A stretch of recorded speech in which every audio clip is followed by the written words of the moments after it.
This video contains major spoilers for Persona 3 Reload. In case you are shockingly media illiterate, Persona 3 is all about life and death.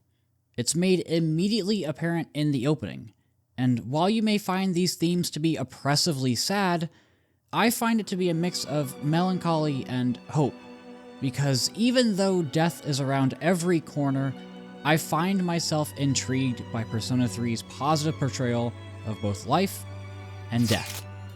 I'm Ouroboros. Let's talk.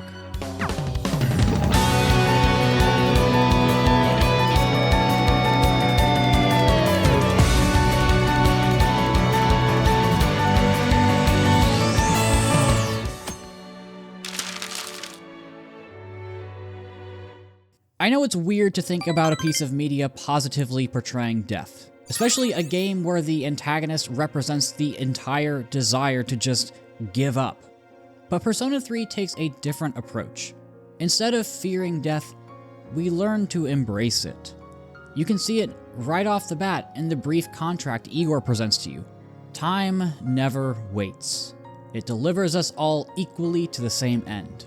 I hereby agree to the statement above, and I chooseth this fate of mine own free will. It's not about fear, it's about acceptance. And it's a reminder.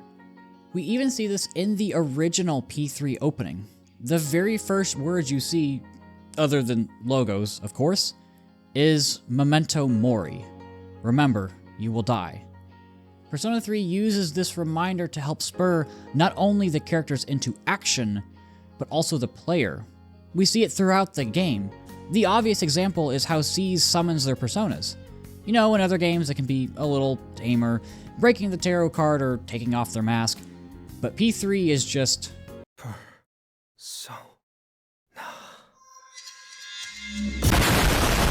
Of course, the exception to the evoker rule is Takaya, a man who has so thoroughly engrossed himself in the idea of death that he doesn't need the reminder. It's brutal, and I'm surprised I didn't hear any controversy surrounding this game's liberal use of suicide. Granted, there's a warning before the game boots up, but you know how people are. Anyway, death is a main motivating factor for basically every character at some point in the story. Yukari struggles with her father's death basically throughout the whole game. Junpei is deeply traumatized by Chidori's betrayal and subsequent sacrifice and death, which frustratingly gets reversed at the end. Akihiko, Ken, and Shinjiro, well, do I even need to explain them? Mitsuru wants to clean up the mistakes of her company, and her father gets murdered right before her eyes. Aigis literally couldn't defeat death and had to instead seal it inside of Makoto. The only outlier is Fuka. I guess you can consider her near-death experience during her awakening, but it's less prevalent than the rest of the cast. Regardless, death becomes a driving factor for character development. Even for lesser characters, death remains an important theme throughout various social links. Suimitsu's envy of his dead brother, the old couple moving on from their son's death, and of course, Kamiki's entire character. He's really the shining social link of this game and is widely considered one of the best in the entire series.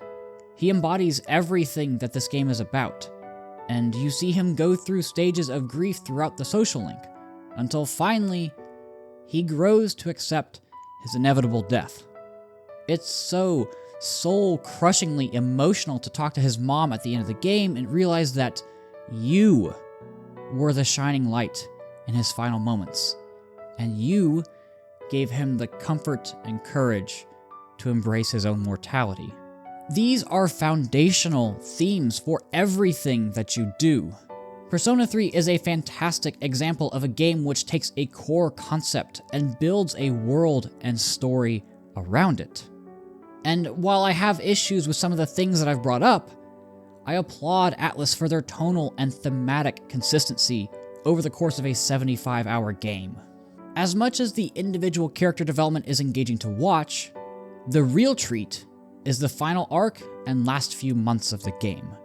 The revelation that your group has inadvertently brought about the fall is fantastic.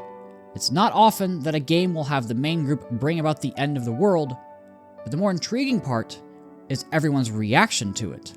They've doomed humanity and are instantly confronted with their own mortality.